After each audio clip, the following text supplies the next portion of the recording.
Hello दोस्तों। आज हम जानते हैं एक ऐसी महान रानी के बारे में जिन्होंने कि कलयुग में इतिहास ही बदल दिया। जी हाँ दोस्तों, ये कहानी है रानी कुमरीवती की, कुमरी गणेशी। जी हाँ दोस्तों, मध्य प्रदेश के ओरछा धाम नाम भगवान श्री राम लल्ला जहाँ पर रामलला के रूप में अवतरित हुए कलयुग में। दोस्तों, मधुकर शाह राजा ओरछा धाम के थे। उनकी जो रानी थी कुमरी गणेशी, वो बहुत बड़ी राम भक्त थी। लेकिन जो उनके पति थे, उनके जो स्वामी थे राजा मधुकर शाह, वो श्री कृष्ण के भक्त थे। एक दिन दोनों पति पत्नी अपने चबूतरे पर बैठे थे राजमहल के, तो दोनों ने कहा, जो मधुकर शाह था उन्होंने कहा कि मैं कृष्ण भगवान का भक्त हूँ, मैं चाहता हूँ कि यहाँ पे मैं भगवान श्री कृष्ण की मूर्ति लाऊं और यहाँ पे बहुत बड़ा विशाल मंदिर बनाऊं और उस मंदिर का दर्शन मैं सुबह शाम अपने महल से ही करता रहूंगा, महल की विंडोज खिड़की से ही देखता रहूंगा। दोस्तों, इस पर रानी कहती है कि नहीं, यहाँ पर मैं राम भगवान को ही लाऊंगी, मैं राम भगवान की भक्त हूँ। दोस्तों, मधुकर शाह और रानी में बहस छिड़ जाती है और मधुकर शाह रानी कुमरी गणेशी को ये चुनौती देते हैं कि अगर तुम इतनी पतिव्रता हो और इतनी तुम्हारे अंदर राम की भक्ति है, तो राम को तुम यहाँ पर लल्ला बनाकर लाओ, तब जानो।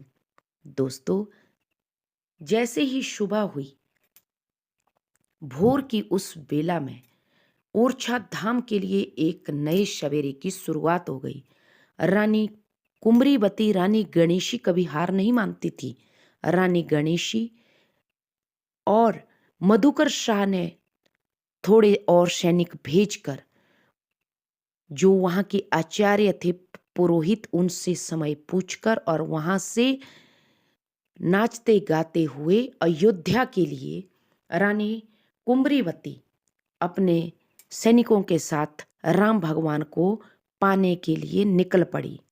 दोस्तों, कलयुग की ये एक महान पतिव्रता और सती रानी थी।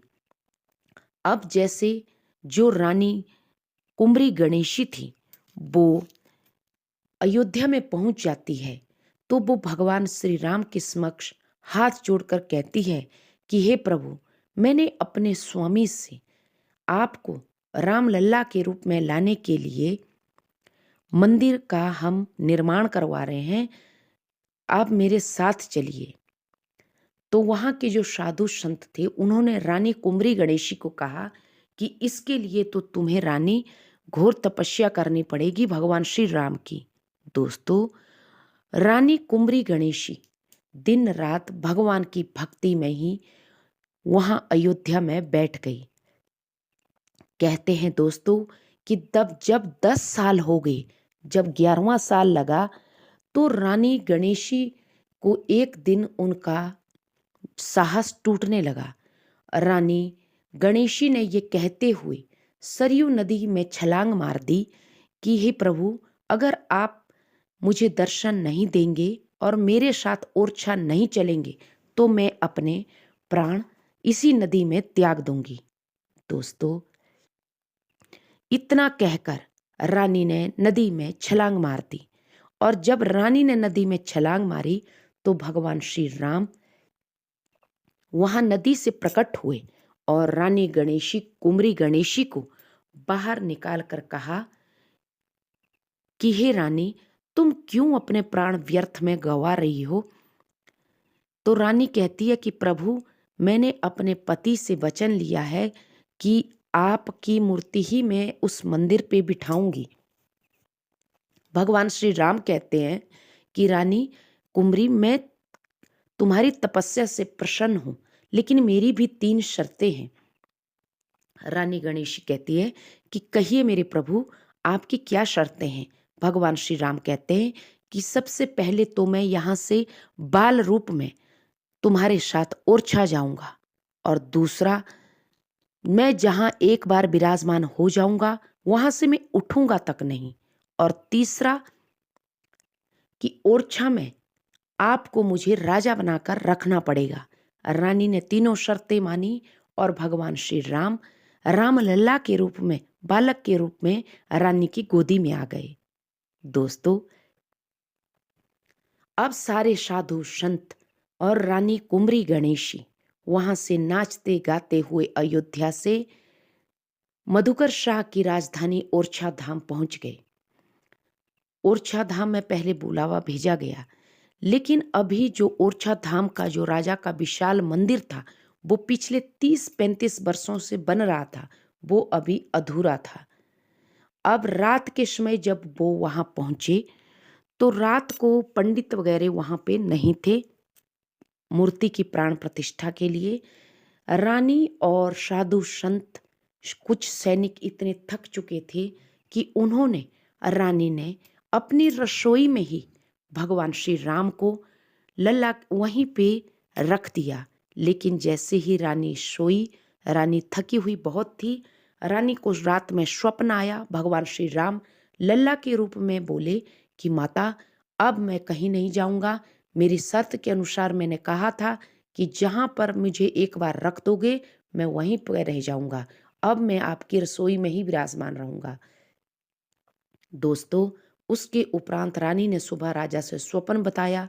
राजा ने पुरोहित ढोल बाजाओं के साथ जैसे ही राम लल्ला को उठाने की कोशिश की, राम भगवान वहां से हिले तक नहीं। और सभी साधु संतों ने कह दिया कि अब भगवान श्री राम को यहीं लल्ला के रूप में स्थापित करो और यहाँ का राजा घोषित करो। जी हाँ दोस्तों, आज भी ओरछा धाम में राम लल्ला की ही सरकार चलती है और राम भगवान को ही वहां पे राजा बनाकर रखा जाता है। और जिस किसी के भी विवाह शादी होती है, सर्वप्रथम भगवान श्री राम को वहां का राजा और वहां पे पहला निमंत्रण दिया जाता है। दोस्तों, लेकिन मधुकर शाह ने जो मंदिर, विशाल मंदिर बनवाया, राजा ने वो घमंड में आकर बनवाया था कि मैं मंदिर में दर्शन करने नहीं जाऊंगा, मैं अपनी खिड़की से ही देखकर भगवान के दर्शन करूंगा। भगवान श्री राम का जो मंदिर उन्होंने बनाया था वो आज भी यूं का यूं ही खड़ा है और वहां बाद में भगवान श्री नारायण की मूर्ति लाई गई और वो उस मंदिर में रखी गई। लेकिन ओरछा धाम के राजमहल में ही रानी की रसोई में आज भी राम लल्ला के रूप में वहीं पर बैठे हुए हैं। तो ये था दोस्तों कि कलयुग में कैसे रानी कुंवरी गणेशी ने भगवान श्री राम को लल्ला बनाकर रखा।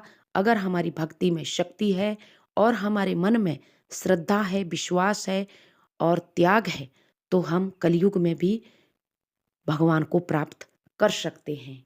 तो ये थी दोस्तों मधुकर शाह, राजा ओरछा धाम की और रानी कुंवरी गणेशी की कहानी। और आज भी यहाँ हजारों की नहीं, लाखों की संख्या से, भारत से ही नहीं विदेशों से भी लोग भगवान श्री राम